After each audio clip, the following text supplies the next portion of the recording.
Bene, buonasera. Buonasera.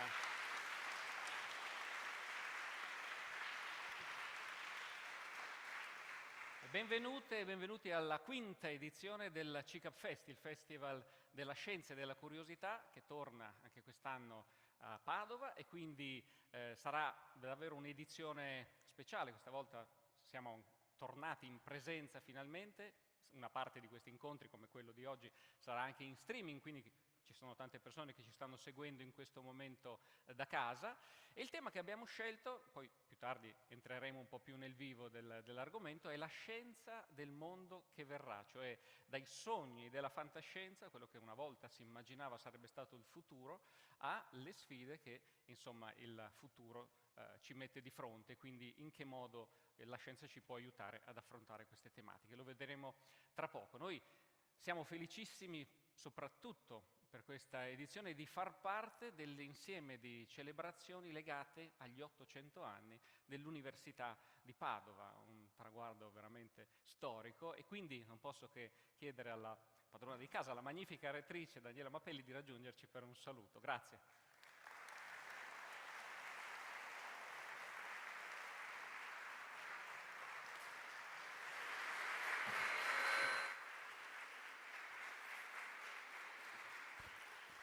Buonasera a tutti e benvenuti. Saluto le autorità qui presenti, il direttore Polidoro, il presidente della sala, il direttore scientifico di questo festival che è la collega Daniela Ovadia. È veramente un piacere per me, un onore essere qui con voi ed accogliervi in questa meravigliosa sala che penso sia veramente in tema con un festival che parla di scienza. Ci troviamo all'interno dell'Aula Magna, questa sala che abbiamo recentemente ristrutturato per le celebrazioni dei nostri 800 anni. E in questa sala, tra l'altro, se alzate lo sguardo verso l'alto, vedete ritratto, c'è questo affresco dove vedete la sapienza, ma soprattutto ci sono poi 4 medaglioni esterni e in questi 4 medaglioni si legge la storia della nostra università. Abbiamo il giureconsulto Emo che nel 1222 insieme ad altri docenti, ma soprattutto studenti, lascia l'Università di Bologna in cerca di libertà e quindi arriva e fonda la nostra università, unica università fondata con un atto notarile, quindi libera dalle influenze sia del potere regio che dalla Chiesa. E questo fa Padova un luogo di scienza nel pieno della libertà. Poi c'è Morgagni, il padre, diciamo, della medicina, c'è Zabarella che qui insegnò, prima di diventare cardinale, insegnò filosofia e teologia, e poi abbiamo Galileo Galilei. Galileo Galilei, diciamo, uno dei padri della scienza. Galileo Galilei, tra l'altro, in quest'aula veniva utilizzata tra il 500 e l'800 per tenere le lezioni universitarie, ma in quest'aula soltanto i giuristi potevano tenere le lezioni, con un'unica eccezione, cioè di Galileo Galilei. Galileo Galilei è stato l'unico non giurista e quindi scienziato ad insegnare in quest'aula, e lo fecero insegnare in quest'aula proprio perché il pubblico che veniva ad assistere alle sue lezioni, quindi non soltanto studenti ma anche altri colleghi, docenti che tra l'altro arrivavano da tutta Europa, erano talmente tanti che si rese necessario dare l'aula più grande che in quel momento c'era in università, che era questa Aula Magna.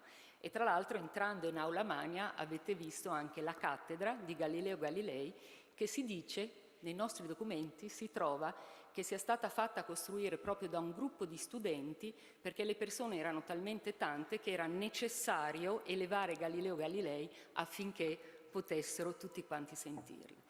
Galileo Galilei, vi dico, per cui a maggior ragione veramente ospitare un festival della scienza nel luogo dove il padre del metodo scientifico ha insegnato, penso che sia veramente anche dal punto di vista simbolico un valore aggiunto.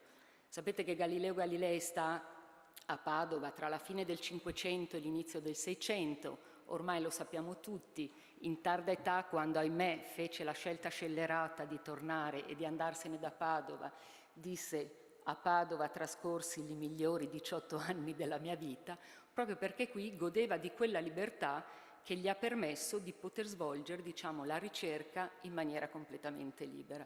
Proprio qui a Padova, Galileo Galilei sviluppò il famoso cannocchiale, che tra l'altro mi piace ricordare questa cosa perché i fondi per lo sviluppo del cannocchiale Galileo Galilei li ebbe dalla Repubblica della Serenissima, che era molto interessata ad avere uno strumento che gli permettesse di guardare l'orizzonte, quindi il mare. E quindi possiamo dire che era una sorta di fondi ricevuti per la ricerca applicata. Ma da vero scienziato, Galileo Galilei, spinto dalla curiosità, che tra l'altro è il Festival della Scienza e della Curiosità, con i fondi per una ricerca applicata, quel cannocchiale, anziché volgerlo soltanto verso l'orizzonte, decise di volgerlo verso l'alto, verso il cielo. E quindi diciamo che c'è anche la ricerca di base e la ricerca applicata, molte volte sono interconnesse. Diciamo che Galileo Galilei è un precursore ad aver utilizzato dei fondi per una ricerca applicata e sviluppare invece poi, diciamo, sicuramente ricerca pura. E da lì nacque quella rivoluzione che tutti quanti noi conosciamo e nacque il metodo scientifico. Il tema di quest'anno devo dire che è veramente sfidante e molto interessante, la scienza del mondo che verrà, e stavo pensando prima mentre rileggevo il titolo che forse questo è proprio quello che la scienza fa. La scienza fa anche previsioni e la scienza è in grado a volte di anticipare il futuro.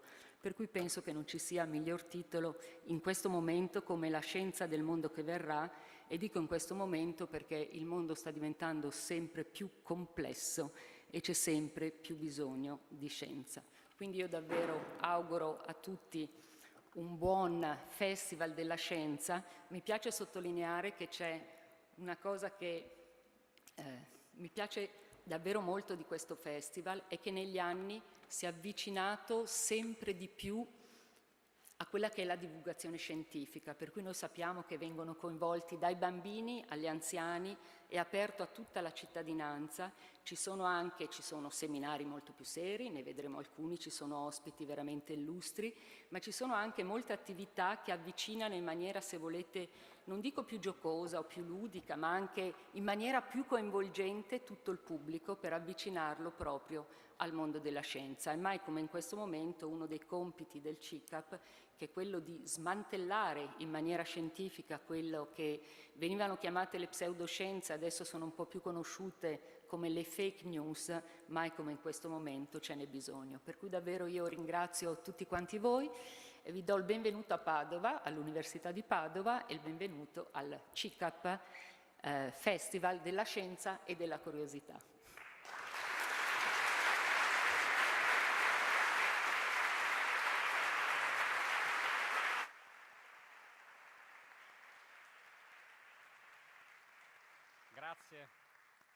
Grazie davvero alla magnifica rettrice. Quindi, essendo proprio nella città di Galileo, la città ormai della scienza, direi proprio, invito l'assessore alla cultura Andrea Colasio a raggiungerci per il suo saluto. Grazie.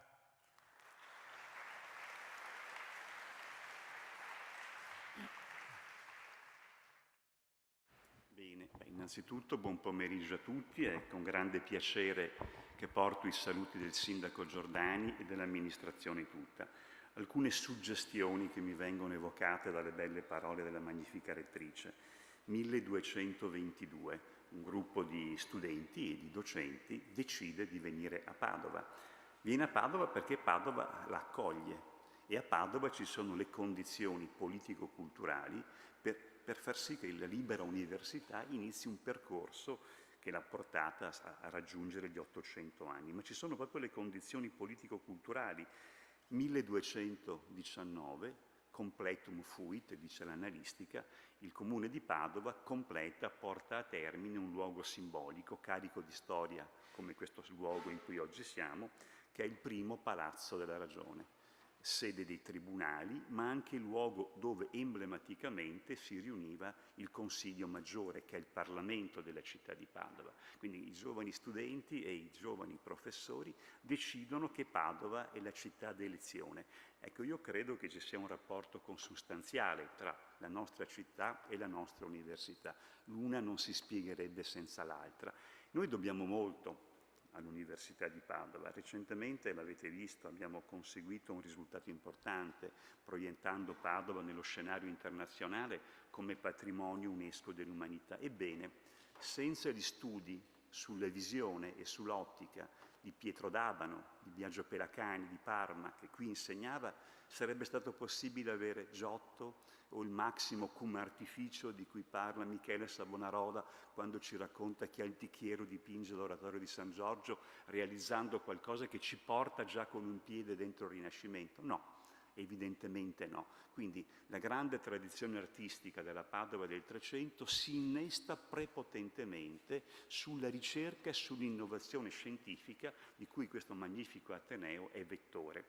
Ma un'ultima cosa mi sta a cuore, sempre in tema di innovazione, come sottolineava la rettrice. Vedete, un grande medievalista francese, Jacques Le Goff, ci raccontava come la città dove, ben prima del Rinascimento, Jacques Le Goff dice: molte delle cose che abbiamo l'abitudine di chiamare Rinascimento, nella Padova del Trecento avvenivano già. E pensa alla scienza, pensa all'Astrario del Dondi, che è un modello paradigmatico di traduzioni della teoria alla prassi, come dire, è l'invenzione della tecnologia, quell'incredibile macchina per la misurazione del tempo cosmico che è appunto l'Astrario di Dondi dell'orologio. Quindi ancora una volta, no, l'incrocio incredibile tra la città e il suo Ateneo, i suoi scienziati. È un percorso che abbiamo iniziato, non è il caso che abbiamo voluto con la rettrice che ci ha dato l'onore di presiedere il premio Galileo. Torneremo in questo luogo perché il premio Galileo e tutto ciò che ruota attorno al premio Galileo costituiranno, magnifica rettrice, l'occasione per far sì che Padova venga rappresentata non solo come città capitale dei cicli affrescati, ma come città della scienza. Esistono tutte le condizioni per farlo. Grazie ancora e complimenti a te Massimo, il lavoro che fate è veramente importante e dà lustro alla nostra città. Grazie a tutti.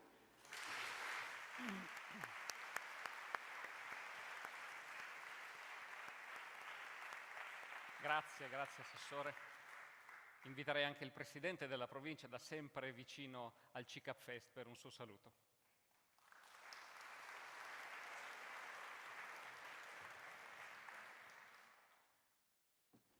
Grazie. La magnifica rettrice e l'assessore Colaccio hanno raccontato le suggestioni del passato, la storia. Io racconto la suggestione di poc'anzi, la raccontavo a Massimo venendo, quanto bella è Padova con tante magliette arancioni.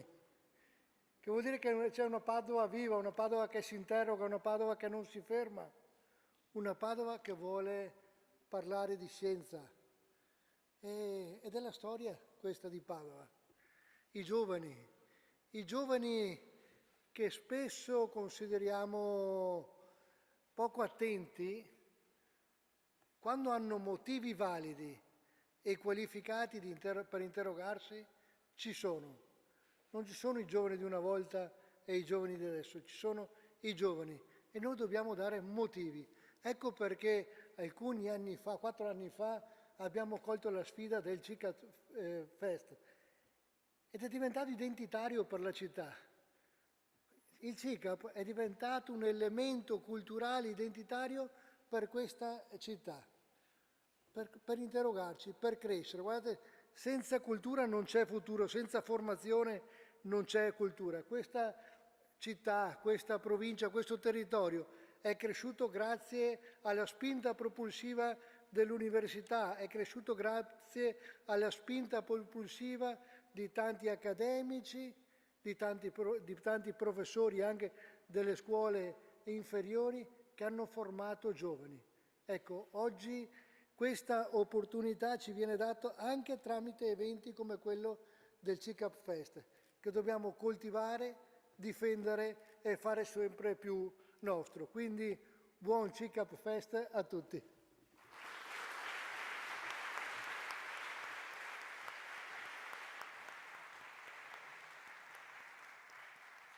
Grazie anche a Fabio Bui, Presidente della Provincia.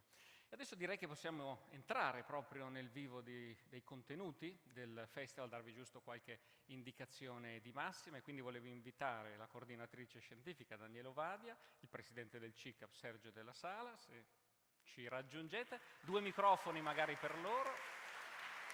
Ce l'hai già? Una domanda prima, Sergio, sul tema del fest. Sì, buonasera, prima non si sente perché... Sì. Si sente? Grazie. No, prima però, se posso, volevo far notare la mia cravatta. La mia cravatta è la cravatta dell'Università di Padova, che mi è stata regalata tantissimi anni fa e l'ho messa come omaggio all'anniversario dell'università da emigrante. Io vengo da un'università estera, dove vivo e lavoro, che ha appena celebrato poco tempo fa i 400 anni di vita con grande pompa magna. E allora, con l'orgoglio dell'immigrante, mi sono messo la cravatta dell'Università di Padova, che ha compiuto il doppio degli anni.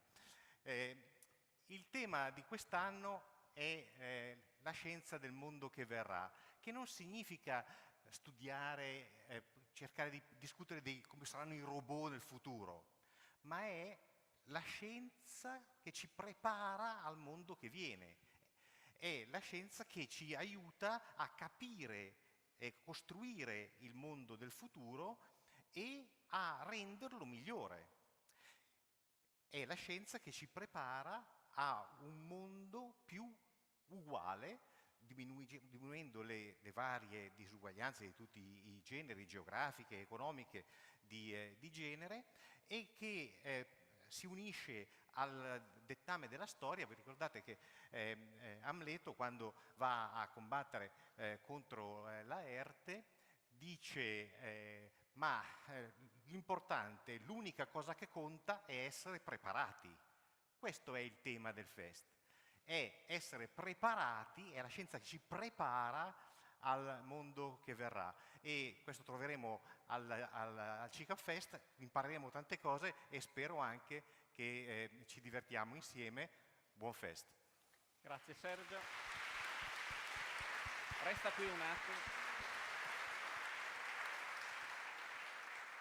Allora Daniela, abbiamo costruito questo festival su questi temi, però delineando una serie di aree tematiche. Ce ne vuoi parlare? Sì, è stato difficilissimo delineare delle aree tematiche, le potrete forse individuare trasversalmente nel programma. Partirei dal sottotitolo, dai sogni della fantascienza alle sfide del futuro. Perché ci abbiamo messo dentro la fantascienza?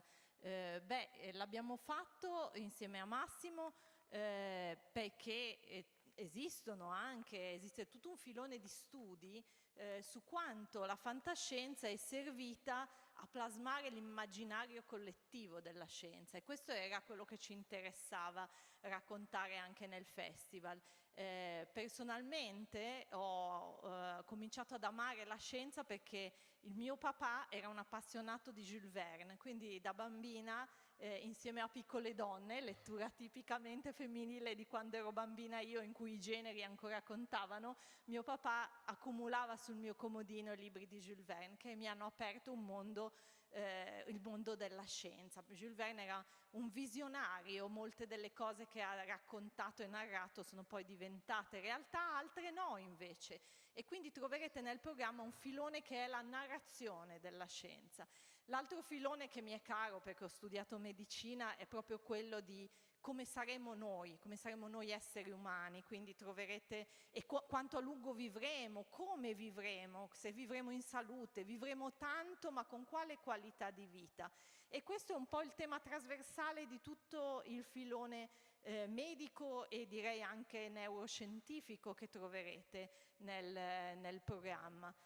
Abbiamo dovuto e voluto dare il giusto peso al ruolo della tecnologia nel futuro. È ovvio che viviamo un momento di grande trasformazione e oltre allo sviluppo delle tecnologie c'è un'attenzione importante a tutti i livelli, a livello politico ma anche a livello scientifico, sull'impatto che le tecnologie avranno nella nostra vita futura.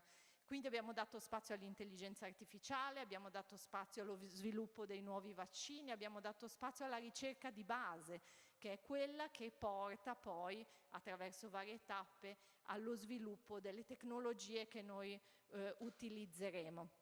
Abbiamo ovviamente un filone che riguarda gli aspetti del cambiamento climatico. Non possiamo pensare a un mondo futuro senza parlare di come la scienza ci prepara a questo cambiamento climatico e che cosa può darci, quali strumenti ci può dare per affrontarlo. Infine, come giustamente è stato sottolineato, e chiuderei con questo, non abbiamo dimenticato l'anima del CICAP, che è nata in fondo per combattere le pseudoscienze e appunto le fake news. Abbiamo voluto farlo con uno sguardo che spazia anche oltre la scienza, perché i meccanismi distorsivi dell'informazione oggi riguardano altri ambiti, e l'abbiamo visto negli ultimi 2 anni, ma l'abbiamo visto negli ultimi mesi. Riguardano il mondo della politica, la narrazione dei conflitti.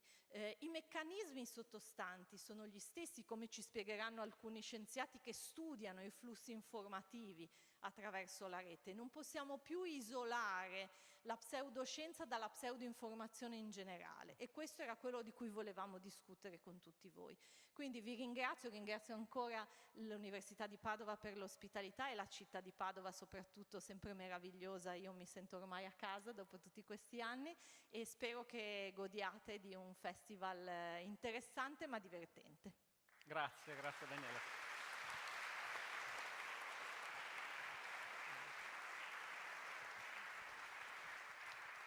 Prima di lasciarti la parola, Sergio, per introdurre il nostro ospite, il primo grande ospite speciale di questa serie, di questo fest, volevo ringraziare naturalmente tutte le istituzioni e i partner che ci permettono di realizzare questo festival ogni anno. Naturalmente il festival è promosso dal CICAP in collaborazione con il Comune di Padova, l'Università di Padova, la Provincia di Padova, la Camera di Commercio e Venice Promex, la Regione del Veneto, il contributo di Fondazione di Cassa di Risparmio di Padova e Rovigo, Audible come partner, sponsor come Coop Alleanza 3.0, Ace Gasa PSA MGA e il contributo incondizionato di Fondazione MSD, sostegno di Unicredit, Assindustria Veneto Centro, Fondazione Umberto Veronesi, Fondazione AIRC per la ricerca sul cancro, Fondazione Pet Scholar, Istituto Mario Negri, Istituto di Ricerca Pediatrica Città della Speranza, Orto Botanico di Padova e MUSME, sono tutti partner istituzionali del festival. E con la media partnership di Focus, il Mattino di Padova, Rai Radio 3 Scienza, TV7, il Bolive, Planck, e in collaborazione con la Feltrinelli, Z Group e Forpress come sponsor tecnici. Vedete quante realtà sono necessarie per mettere in piedi questo grande festival, che noi ringraziamo. E adesso ti lascio briglie sciolte, Sergio, introducici il nostro ospite. Grazie a tutti. Grazie.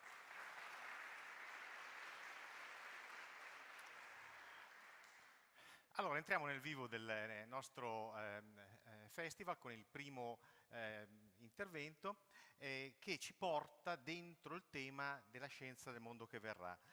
Che abbiamo detto non è fare delle previsioni come saranno i robot, come saranno, è un modo per farci capire come vivere meglio un domani. È difficilissimo fare delle previsioni. I miei colleghi, quando è stata inventata l'automobile, i neuroscienziati dell'epoca dibattevano furiosamente perché erano convinti che nessuno uomo, nessuna donna, nessun umano, avesse il cervello in grado di regolare, di tenere una macchina che andava a più di 60 all'ora. E quindi erano contrarissimi all'avvento dell'automobile. Quello di cui parliamo stasera è un tema che ci ha riguardato in questi ultimi anni e che ci riguarderà in tutto il nostro futuro, cioè i vaccini. Ma ne parliamo in maniera un po' diversa. Abbiamo il nostro ospite d'onore, Vicente Bencomo, prego. Thank you.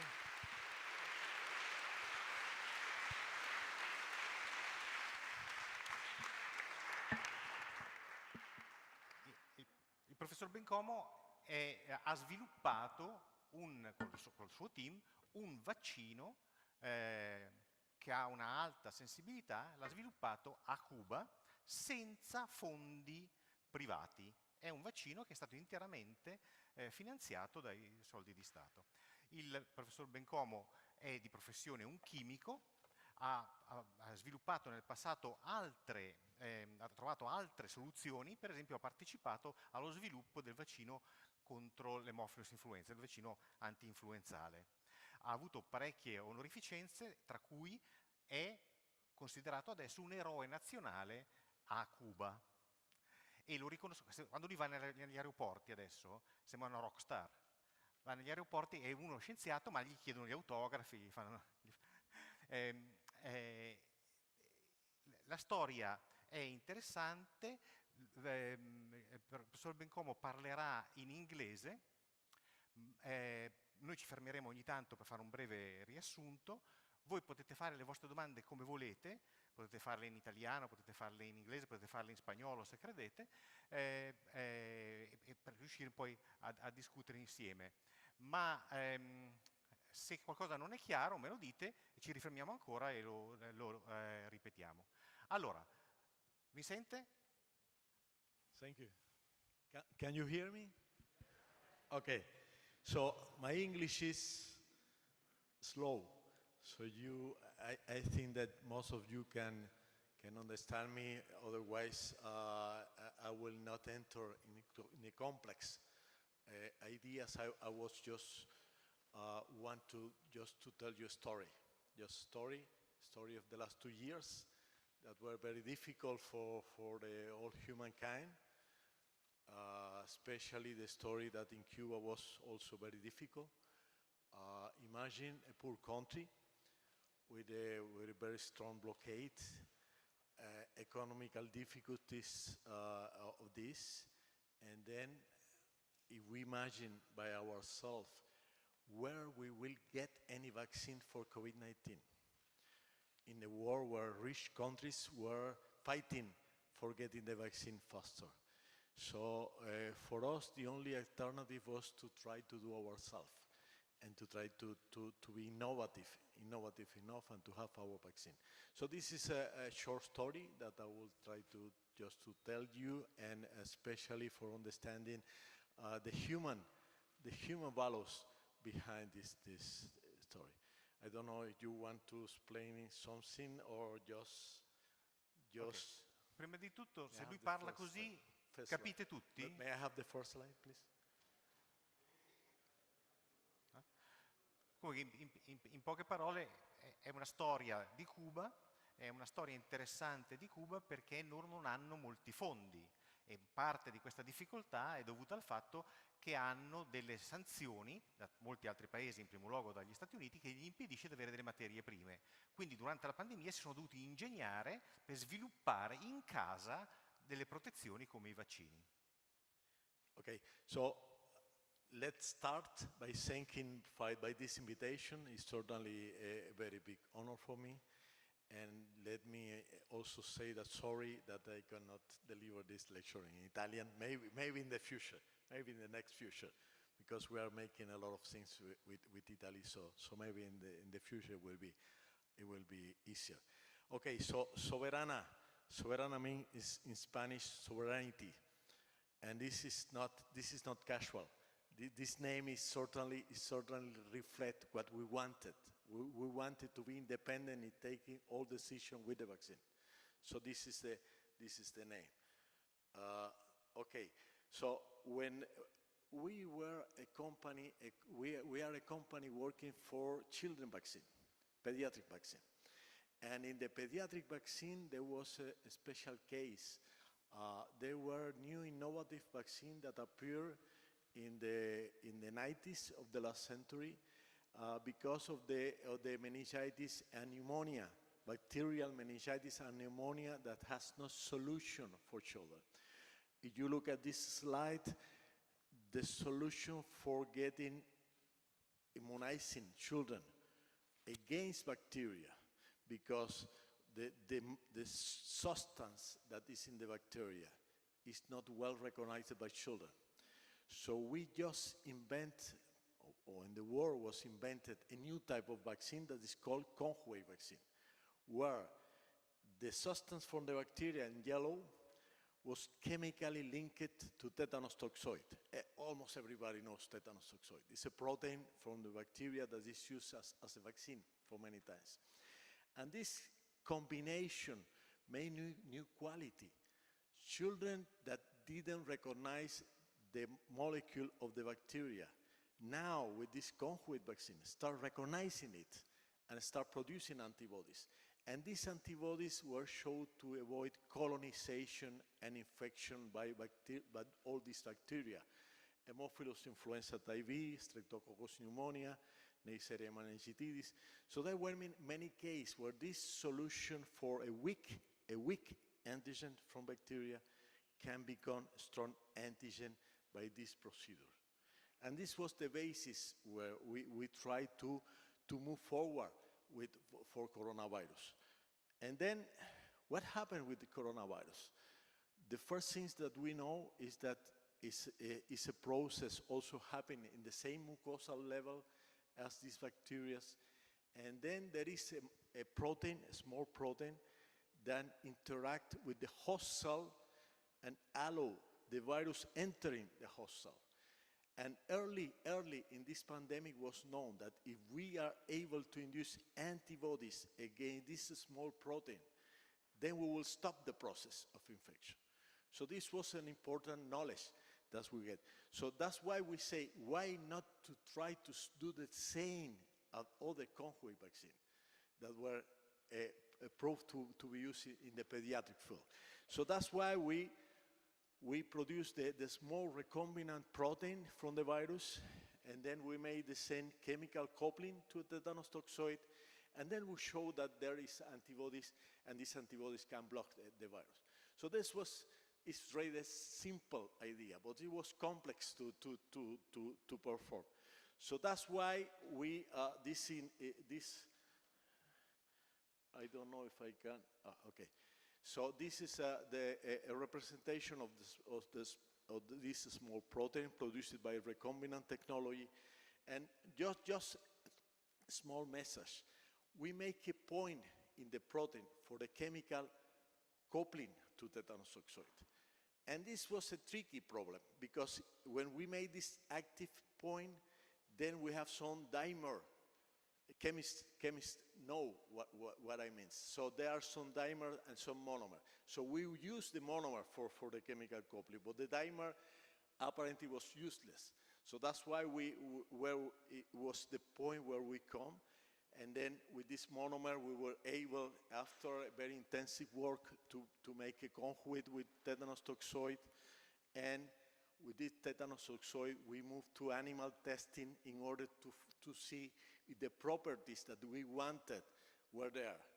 And then we certainly see that there are a lot of new properties for this recombinant protein of the virus.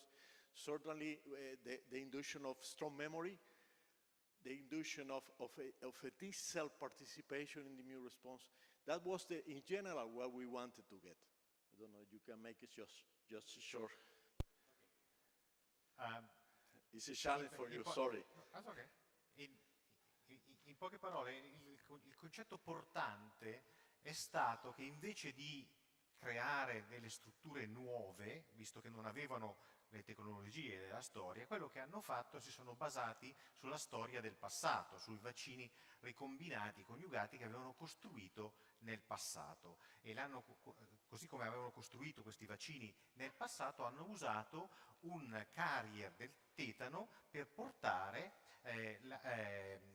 le sostanze virali a produrre degli anticorpi. È una procedura che avevano già usato nel passato e quindi hanno capitalizzato su quello che già sapevano invece di usare tecniche nuove. Questa è una prima differenza strutturale fondamentale rispetto a quello che invece è successo in Europa e negli Stati Uniti.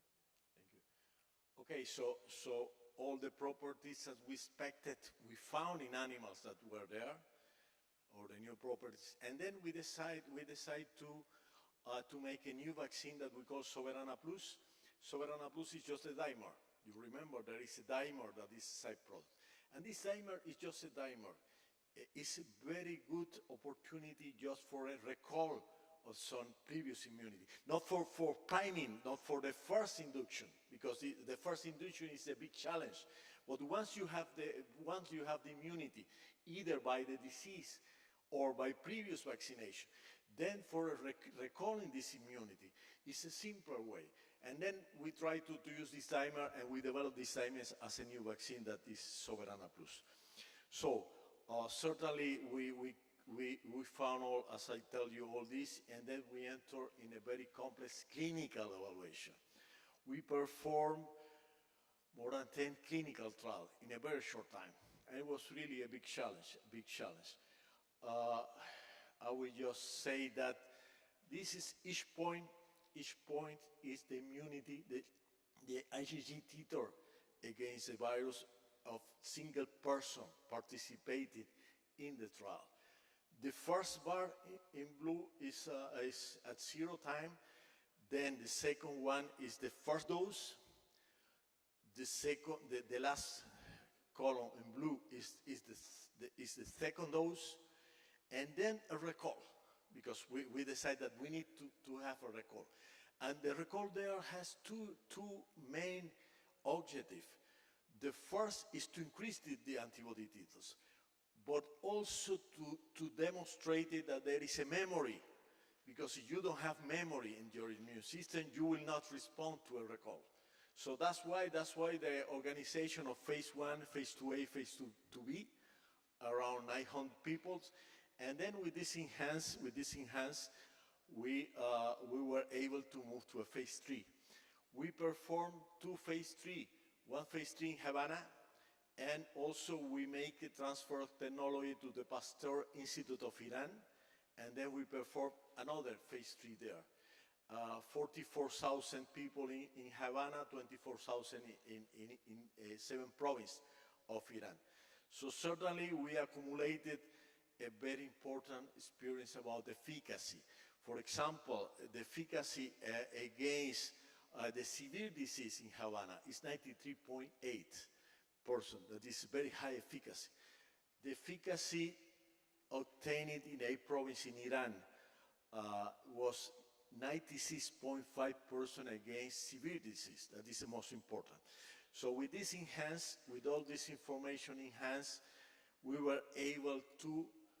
There is a big difference. There is a big difference in the development of the vaccine, because our vaccine is based on a pediatric vaccine with a very large experience of safety. Quite different from new vaccines that are an important and advance in science, but that we don't know how safe they are in children. So that's why for us it was very easy to move forward quickly in children. And we performed a phase 1-2 in children in June last year. And for our surprise, we found that children respond much better to Soberana 2 than adults. Normally, because this is a vaccine designed for immune system of children. So that's why we found that in this particular case, almost all children has a very good response even after 2 doses of the vaccine, and even better for a 3 dose. And with this enhanced, we also show that there is a T-cell response involved in children, and it was very important. And it's very important for variants, because variants change, but T-cell epitope in this variant are the same. So if we involve T-cell immunity, there is a very important hope for fighting for mutant. And another important news that we get from this trial is that there is a very strong response against the original virus, but there is also a strong response against Omicron, that is the new things. So, okay. Il concetto è che hanno sviluppato questo vaccino, poi l'hanno fatto entrare in fase 3 e l'hanno testato in fase clinica sia a Havana sia in Iran, con un totale di 44.000 e 24.000 persone. E la sensibilità, il lavoro è in press su Lancet, è sopra il 90%. However, Vicente, you said that the sensibility of the vaccine is against severe consequences. Yes. I think we should specify what this means. L'altro concetto interessante è che loro hanno incominciato la loro sperimentazione partendo dai teenagers e dai bambini, dai 2 anni in poi, che è esattamente il contrario di quello che abbiamo fatto noi. Just stressing that you tested the efficacy on children, pediatric ages, contrary to what we did in Europe. Why that? No. We test efficacy in adults, and we didn't take efficacy in children. In children, we make immunobridge because there is ethically, in our opinion, ethically there is not sense to make a placebo-controlled trial in children during the pandemic. So we decide that we have enough information after efficacy trial in adults in Havana, in Iran, and we have a good correlation with immunity. So therefore, what we ask to the children trial is to have at least the same immune response as we show that is efficacy in adults. So that was the general idea. That's why this is a phase 1-2. And with this phase 2 and the immunity of phase 1-2 and what we demonstrate there, we were able to get emergency use authorization for using in children of this vaccine. Yeah, and the level of efficacy against what? You said against... Okay, I understand what you are asking. Okay, so I just stopped because of the lack of time. Efficacy, this is in red, efficacy for severe disease. But of course, we test efficacy for incidence of the disease. Efficacy for incidence of the disease, for example, in Havana was around 92%. It's a very high efficacy after 3 doses. It's very close to the efficacy of the best vaccine that were developed. So, coming back, we demonstrated that we have 92% efficacy in adults. We know what was the immunity of adults, and then we test in children, and we compare immunity in children with immunity that afford 92% efficacy. And then we say we are non-inferior, we are better than this. So therefore, we expect in children the same or the better efficacy. Okay? Okay, so with this enhanced, we move to, we get, as I tell you, emergency use authorization. And then at the same time, we decide to develop Soberana Plus as a vaccine. It's just a dimer. Why? Why? Because we were suspecting that convalescent has the risk to get the disease reinfection a second time. So that's why we were probably the first that test a vaccine for COVID-19 in convalescent. So we test in convalescent, in adult convalescent, phase 1, phase 2, and then we make a phase 2 clinical trial with children convalescent. And then the results, we show that certainly a single dose of Soberana Plus was able to increase dramatically the antibodies and the quality of antibodies of convalescent, adults and children also. So that's afford us a very good opportunity. We get somewhere around September last year, emergency use authorization of 3 doses scheduled for children, and also we get emergency use authorization of a single dose for convalescent. And this gives us a very important opportunity, because we wanted to reopen the school, but parents didn't want to send children to the school without vaccination, because they fear the risk of that. So that's why we get emergency use authorization of 5 September, and then we start a national mass vaccination campaign, voluntary, of children. And I must say that most parents want to get their children vaccinated, even those parents that didn't vaccinate themselves, because they trust in the safety of the vaccine first, and secondly, they wanted to send children to the school more safely. So that's why we made this national. I will give you some time, because this is one of the critical slides. So this is, we applied the first dose September, the second dose October, the third dose the first half of November, and we reopened the school on the 15th of November. But ci fermiamo un attimo qua perché questo è un punto nodale delle differenze dei diversi programmi.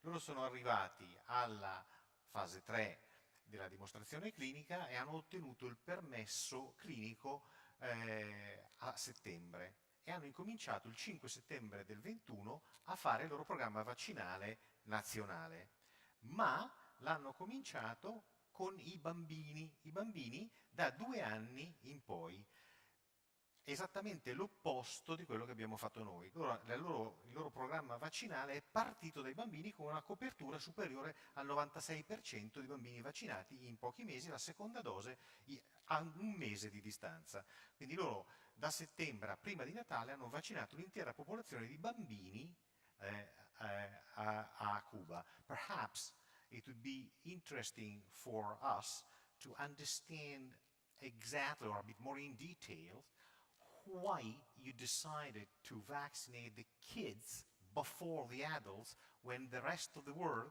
or together with the adult, when the rest of the world was not vaccinating the kids, waiting to vaccinate the kids. Why did you do that? Yes. I can show in the last slides the explanation. This is what happened. This is the incidence during the Delta wave.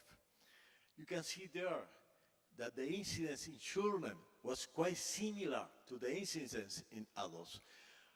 Yes, the disease is less severe than in adults, but there were children dying. In the Delta wave, we have 18 children that died from COVID-19. And there were a lot of severe cases, not as many as in adults, but there were some cases. So then our analysis was, okay, there is an important incidence if we just vaccinated the adults and then we let the disease circulating in children, therefore we will not able to have any control, any real control on the disease. So that's why we decided to vaccinate the children in parallel with the adults. Right. Ok. Fondamentale, loro hanno cominciato la loro campagna vaccinale e hanno vaccinato i bambini insieme agli adulti invece che aspettare come abbiamo fatto noi. Una scelta però che sarebbe stata difficile da noi visto anche il tipo di reazione. One thing that perhaps you can share is what did you do to convince people to get their kids vaccinated? So tell the people who was the first kid who was vaccinated there. Tell them. That's quite simple, you know, because I say that one of the difference between the CEO of Pfizer and myself is probably my wallet. I don't have the wallet of the size of the CEO of Pfizer. I wanted to show you.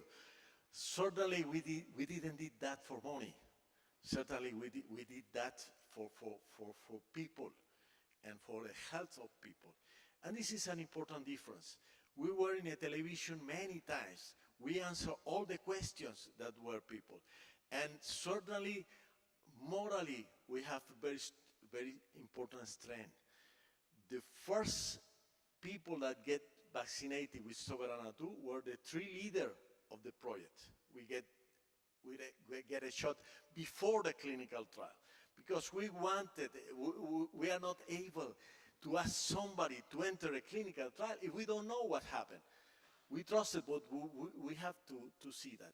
And this is a general policy, and this is a very important when you are doing something for human being. You need to be convinced because it's for human being, and you need to convince that this is a real objective. So that's why when it comes now, we are not vaccinating our small children. There are only the first small children below 2 years that was vaccinated was my grandson.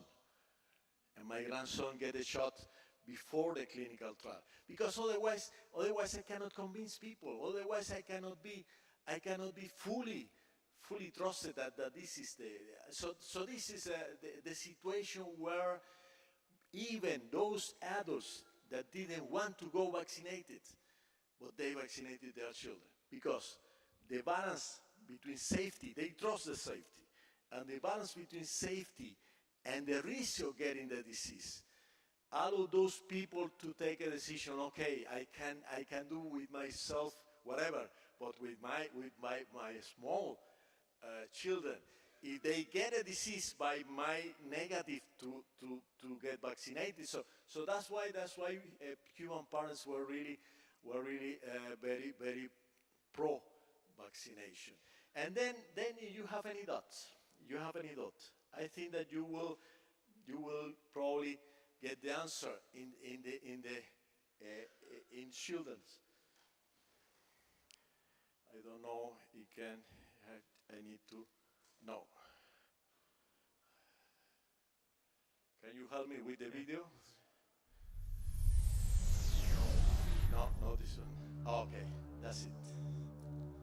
There is a translation in subtitle in Italian.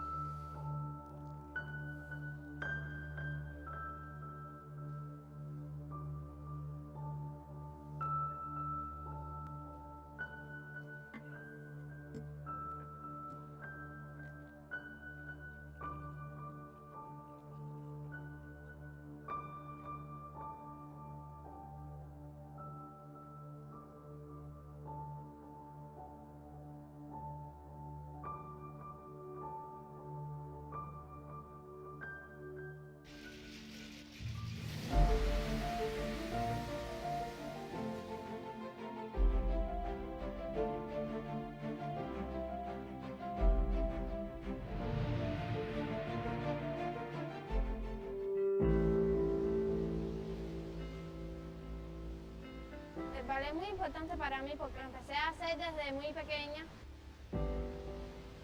Cuando se fueron incrementando los casos, la escuela, por razones de seguridad, tuvo que parar. Cuando empezó la cuarentena, yo no tenía tabloncillo, entonces no tenía donde practicar. Entonces mi abuela coge y me hace un tabloncillo y a partir de ahí empiezo a practicar. Cada vez que hablaba con mis amigos siempre queríamos que empezara la vacunación, que empezara la escuela. Entonces ya cuando nos dan la noticia que nos íbamos a vacunar, nos pusimos muy contentos y ya pasamos las 3 dosis y ya empezamos en la escuela. Mis planes para el futuro es mejorar en el ballet, entrar en la compañía, perfeccionar mis movimientos.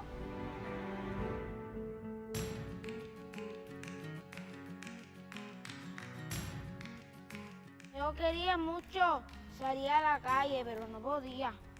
Tenía mucho deseo de practicar fútbol, pero tenía que quedarme en la casa.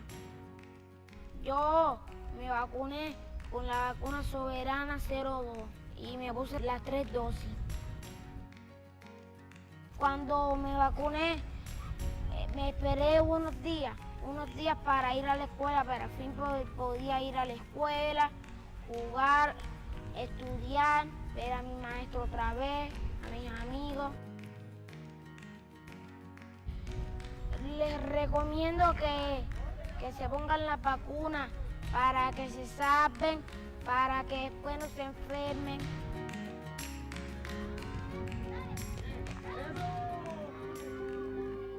Yo desde los 2 meses fui al monte y a algunas cuevas. Me divierto mucho cuando voy a la escuela porque veo muchas cosas bonitas. Yo cuando estaba en la pandemia, que dejé de ir a las cuevas porque las fronteras se cerraron, yo las extrañaba mucho. Sí, hasta quería hacer una cueva en mi patio.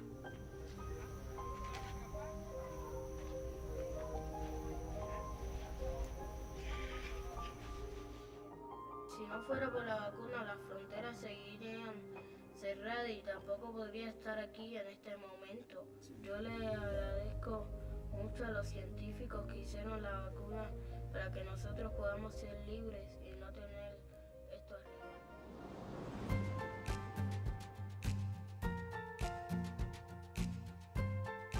Ese tiempo estudié con mamá, que mamá me enseñó nuevas letras y me enseñó a formar palabras. Ahí a veces me ponía a cantar a la ventana, viendo muñequitos. Bueno, las 3 vacunas me las puse y la primera vacuna fue con mi amiga, la segunda otra vez con mi amiga y la tercera otra vez. Tenía ganas de venir, no solo para ver a mis amigos, también para ver a mis sueños. Me gusta jugar a que soy doctora y atender a los niños. Algunos estaban con catarro y los otros le puse la vacuna.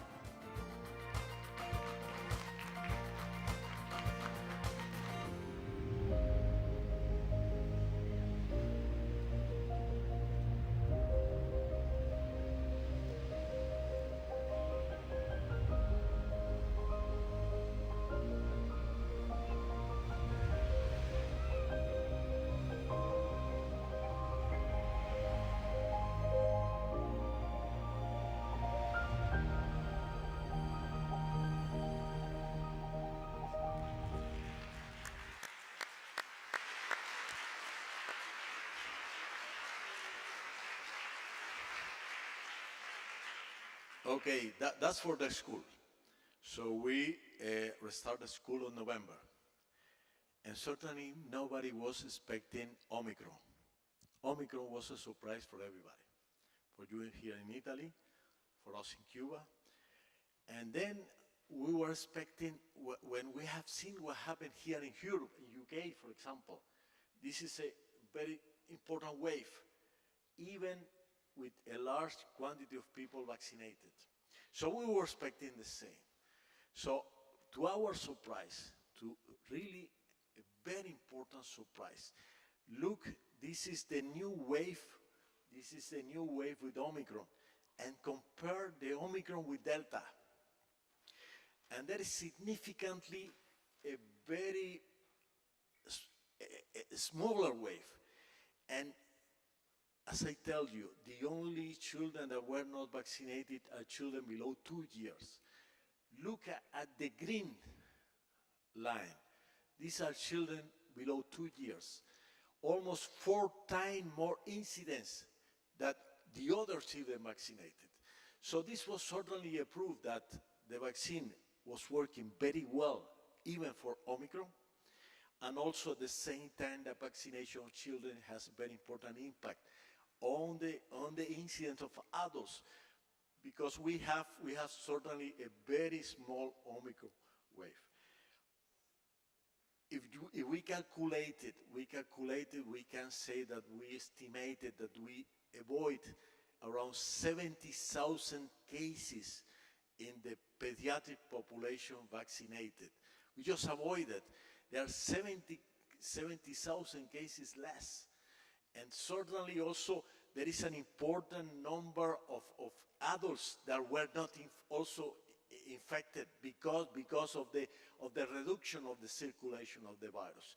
And then, of course, if we calculated vaccinated and non-vaccinated children inside Omicron, certainly there is an important difference, around 4 times less incident in children.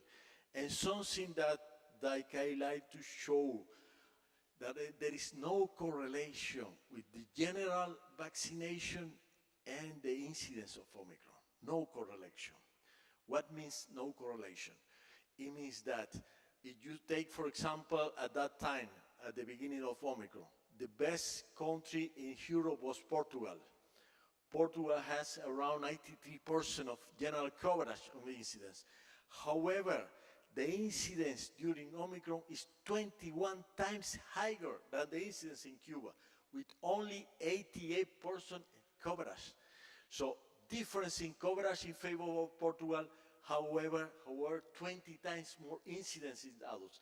And this incidence in adults, this high incidence in general incidence, has only one explanation. Certainly, vaccination of children has a very important, with the high coverage, has a very important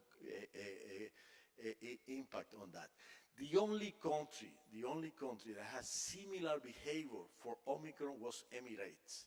But Emirates, you know, at that time, Emirates has 97% coverage, and Cuba 87%. It means that vaccination of children with a high coverage is equivalent to 10% more vaccination in adults for the prevention of the disease in adults. And this, in my opinion, is probably one of the most important. Okay. Avrete capito, il concetto è questo. Loro hanno vaccinato i bambini e poi è arrivata Omicron. E Omicron noi non ce l'aspettavamo, nessuno se l'aspettava, loro però sono arrivati dopo, perché l'hanno visto arrivare qua prima. Avevano fatto la vaccinazione nei bambini e quello che hanno visto è che si aspettavano, come tutti noi, l'ondata di Omicron molto superiore alla seconda ondata di Delta. In realtà quello che hanno visto è che la curva di aumento da Omicron non è stata proporzionale a quella che si aspettavano.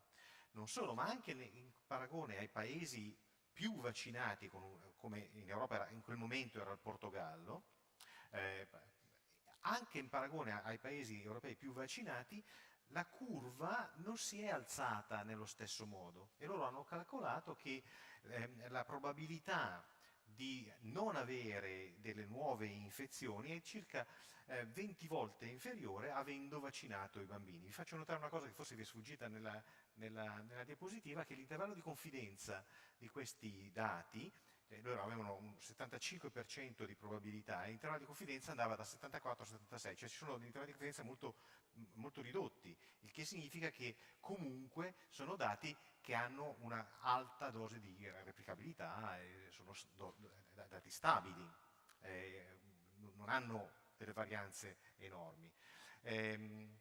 Right. Okay, so I want to just to say that for us it's more difficult to make papers, but there are many papers. There are 11 papers now accepted in several journals, including chemical journals, including journals like Lancet, for example. We have 3 papers accepted now in Lancet and 2 waiting for their approval. And of course, we publish in the American Chemical Society, Royal Chemical Society, and in the journal Vaccine also we have several papers.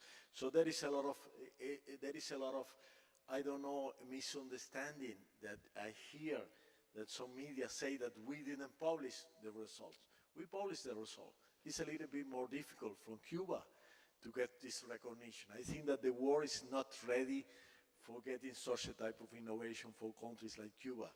And neither the scientific world is ready for that, so it's more difficult. But anyway, there is substantial publication, all this evaluation, all this. And finally, of course, there are hundreds of people participating on that.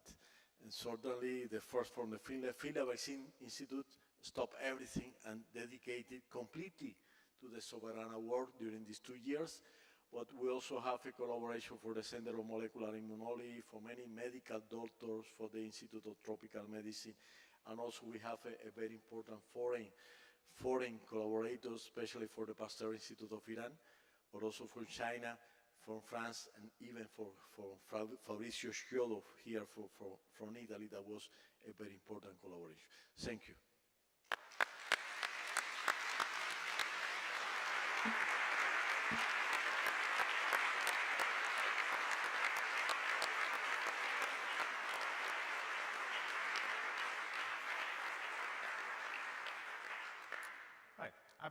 Abbiamo un po' di tempo, normalmente qualcuno ha fatto gli occhiacci prima perché dopo ho detto che si facevano delle domande, ma facciamo un modo per discutere.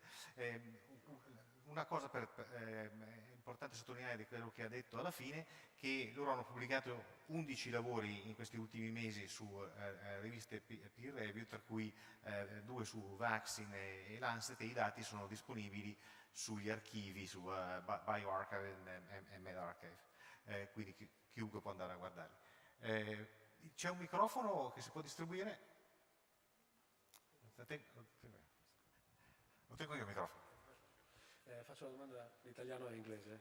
In italiano va benissimo.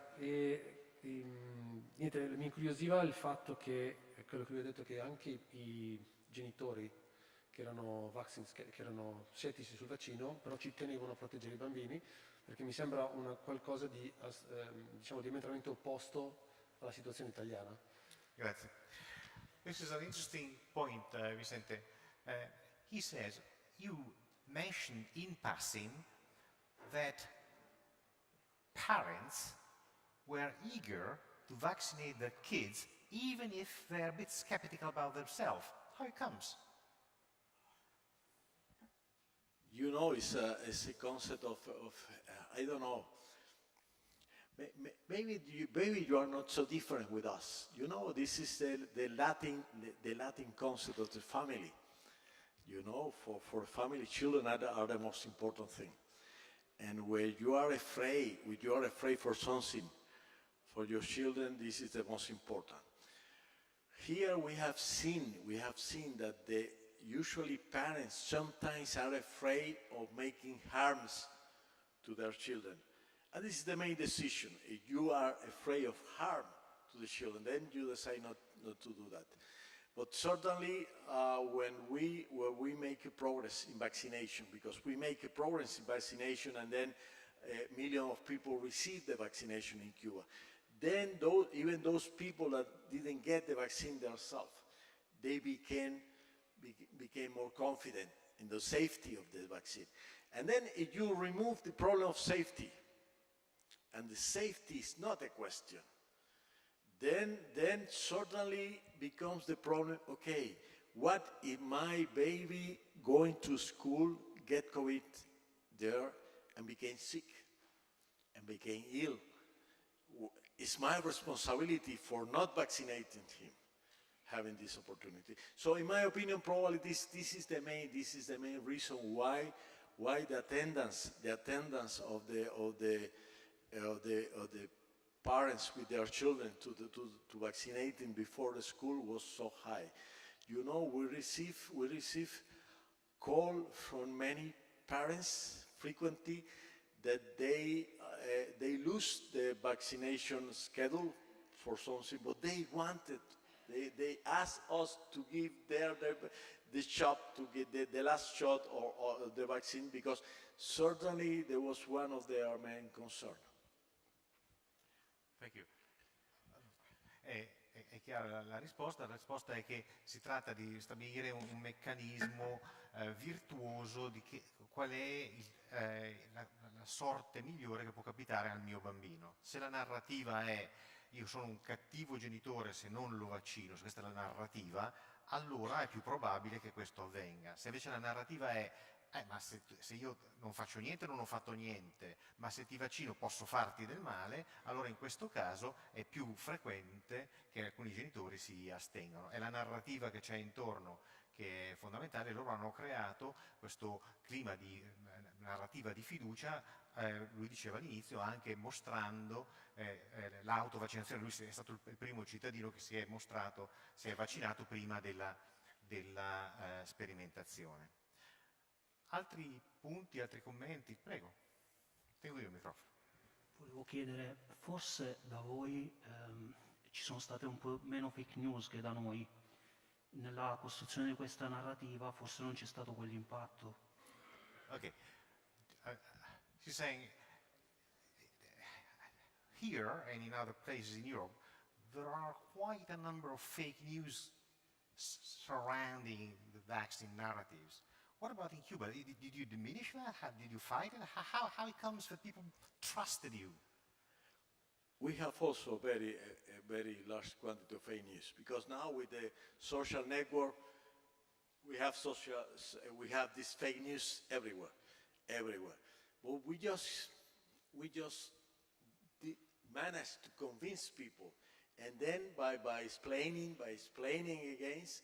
As I told, I was in the national television, I don't know, 30 times in 2 years, answering all the questions with a complete transparency position. So it's the way. You will always have fake news. There are people that didn't vaccinate their children. It's their choice. They have this choice. But anyway, we have more or less a big success in this coverage. Right. Perhaps, Vicente, the question is also geared at understanding whether the narrative was monolithic, was unique, or whether you had different views on TV and media, whether scientist A says one thing and scientist B says another thing, or whether the narrative has been decided a priori and was delivered. Well, it's difficult to say. We have a different scenario there in Cuba and here in Italy. Anyway, anyway, I discuss. I will make an example. We met one important person for the government of Italy visiting Cuba. And then we showed the results.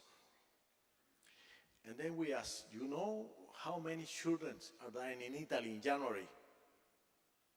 There are children dying in Italy from Omicron in January. Are you doing something or not? This is a vaccine that we show is working. Can you have a way to use this vaccine in Italy and then to save the life of children? And she said no, because the society is so dispersed in terms of this diversity of ideas that it will take a lot of time to convince people. But there are evidence. We say, there are evidence. How can you sleep well with this evidence and children dying? How can you not overcome this diverse opinion and convince people that there is emergency for doing that? And this is maybe also a difference looking in a different way. So you say this is a monolithic way of thinking, very, very unified in terms. It means it's easier to convince. But the evidence are there. And the evidence should be convincing all the diversity. Okay. Il punto è che loro sono riusciti a convincere le persone a guardare le evidenze, andando in televisione a mostrare le evidenze, in modo tale che i genitori piano piano accoglievano il messaggio, insomma, se questo è quello che è, allora va bene. In poche parole hanno costruito un rapporto di fiducia dall'inizio. Lui aveva qualche obiezione all'idea che questo è anche dovuto alla minore diversificazione della società che c'è in un posto rispetto ad un altro. Daniela. Lo dico in italiano, poi tu lo traduci così capiscono tutti. Volevo sapere se hanno avuto casi gravi di effetti collaterali importanti e come li hanno... Se li hanno raccontati, come li hanno raccontati? Perché in Italia questo è stato un problema che ha sicuramente minato la fiducia. Nello stesso tempo noi crediamo nella trasparenza, per cui se c'è un caso grave è giusto che si dica. Okay, this is an interesting point, Vicente. Daniela says vaccines are good. Evidence is strong. But they are not zero risk.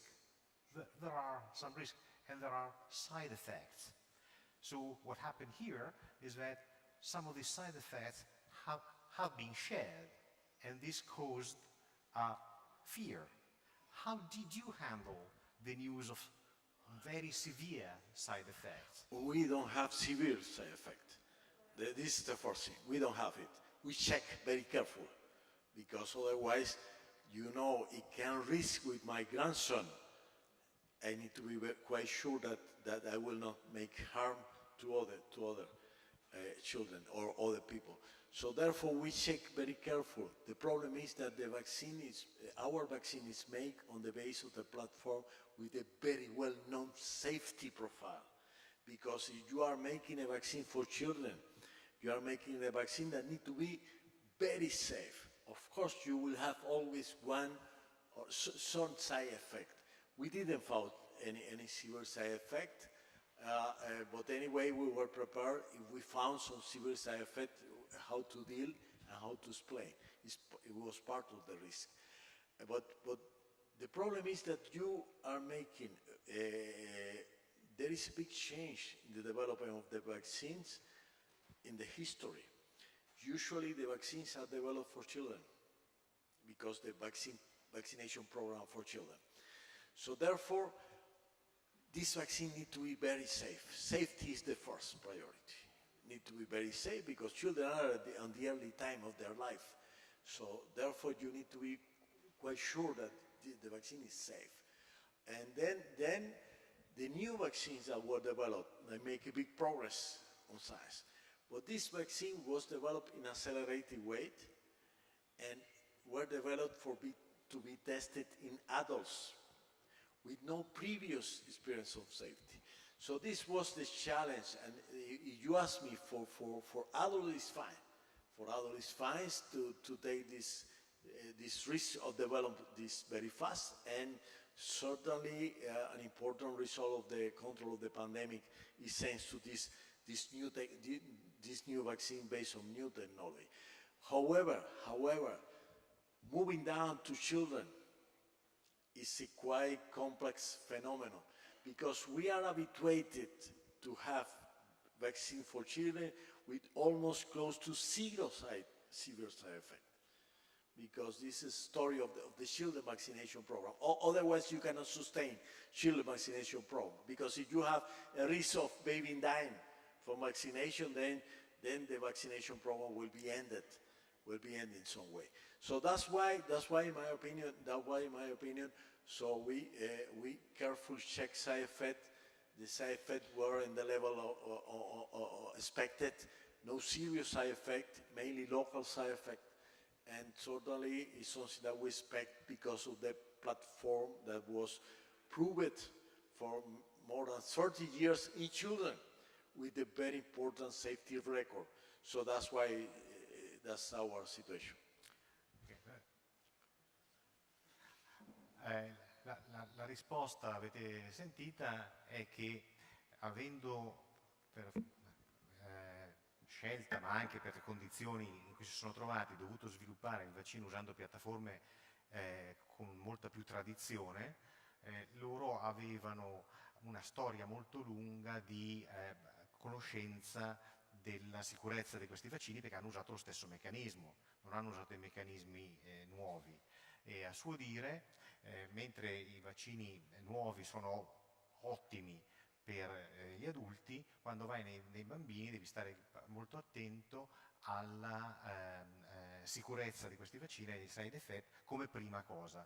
E come aneddoto dice: se io non fossi stato sicuro della sicurezza di queste piattaforme non avrei vaccinato per primo il mio nipotino. Vengo, vi ho visto, Tengo io il microfono.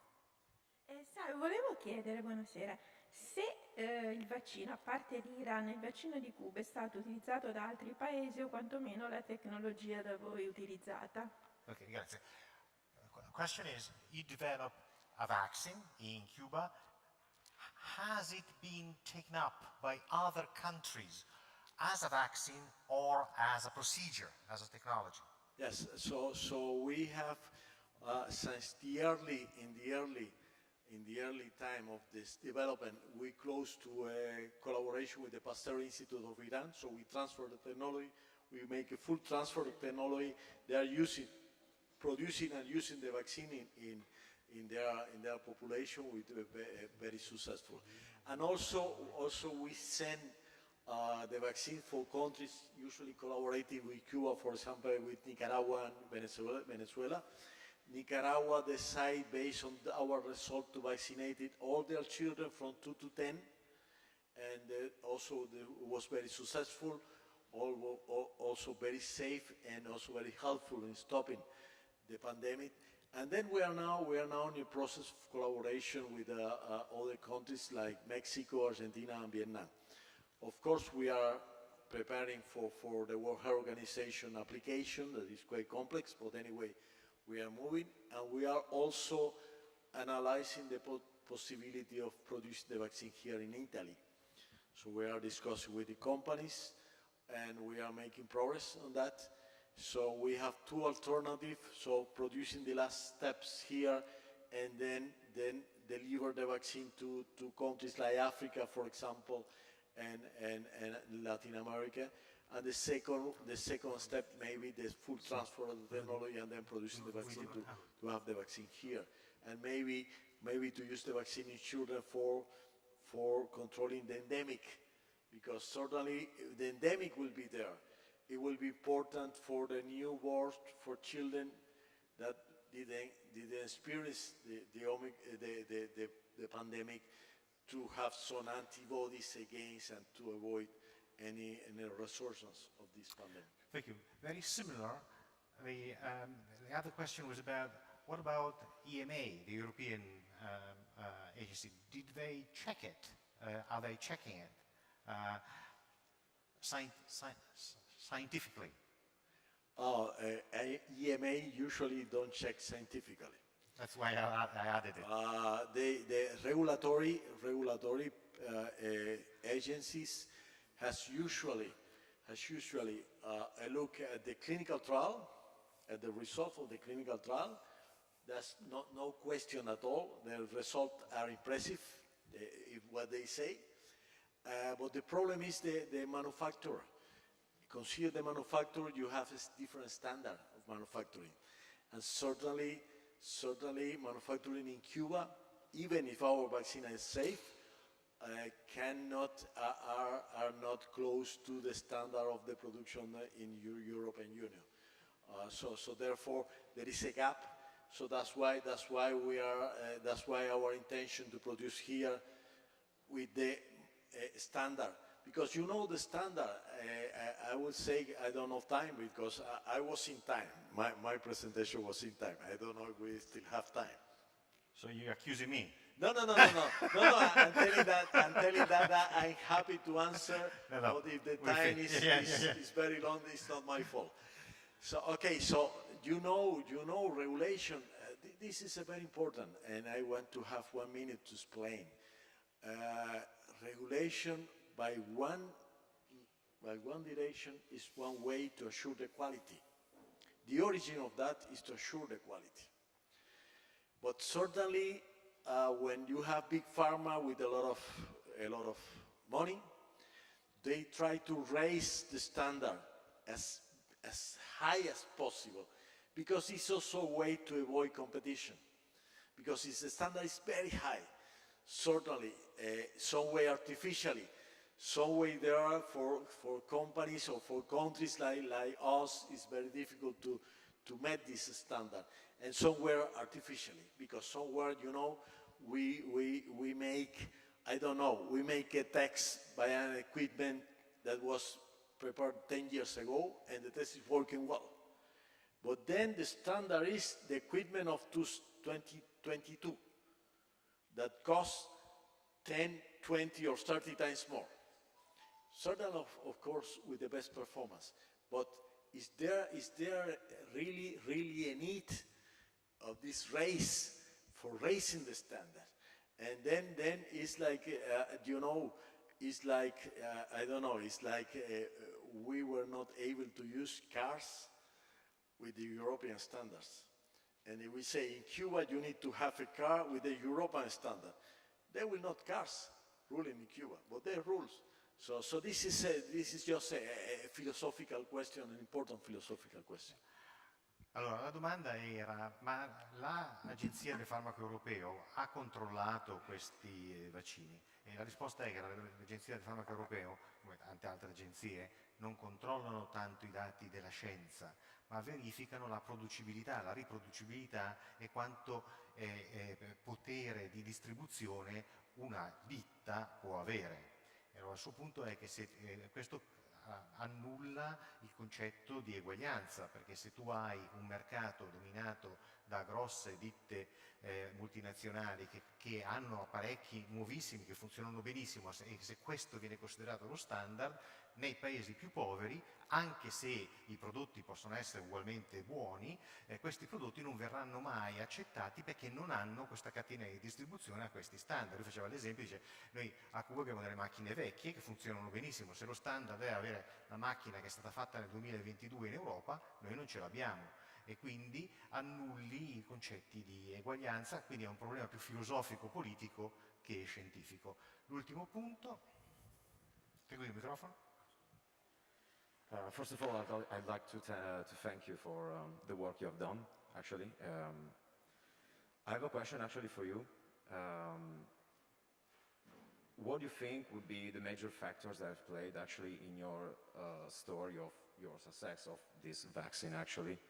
So actually we can then at that point maybe advocate more of that factors in our society here, more in Europe, since you have less resources than us, if I'm not wrong. Okay. I didn't. Yeah, no. The question is, you don't have much resources, yet the data seem to show very strong evidence. Is there a lesson that we should learn from what you have done over here? Something that we have a human resource, and human resource with very important commitment with what was happening in our society. For us, it was impossible to wait for a vaccine, impossible at all. So we get a call for the Cuban president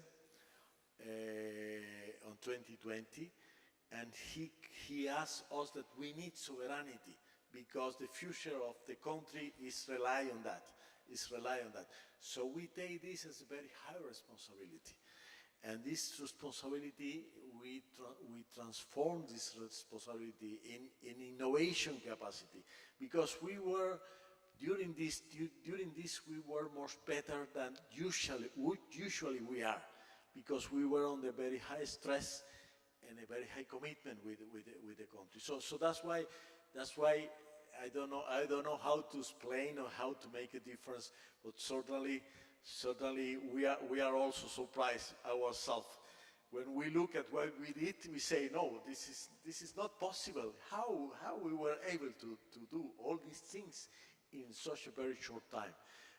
But we succeed, if you ask me, the main success was motivation. It was motivation of the young people. We experienced, I don't know, young people working 24 hours for a week, didn't going home. And then this is not usual. This is not usual given the difficulties that we have. So certainly if this is a success story, it's a success story because we certainly were very motivated in what we are doing, and with a very high commitment with the result and we see that people were waiting for what we were doing. Thank you. Dice che il successo è stato un successo di squadra, un successo di società, non è una persona che ha trovato una soluzione, ma che siccome c'era un bisogno hanno tutti lavorato tantissimo insieme per ottenere questo risultato, e che quindi è un risultato dovuto soprattutto a tutte le persone, soprattutto giovani, che hanno lavorato tantissimo per raggiungere questo risultato e proteggere i bambini di Cuba. Avete sentito questa storia interessante, una storia un po' diversa da quella che si sentono di solito, che ci fa pensare, e magari a cena continuiamo a discuterne. Ringraziamo ancora Vicente Bencomo per quello che ci ha detto.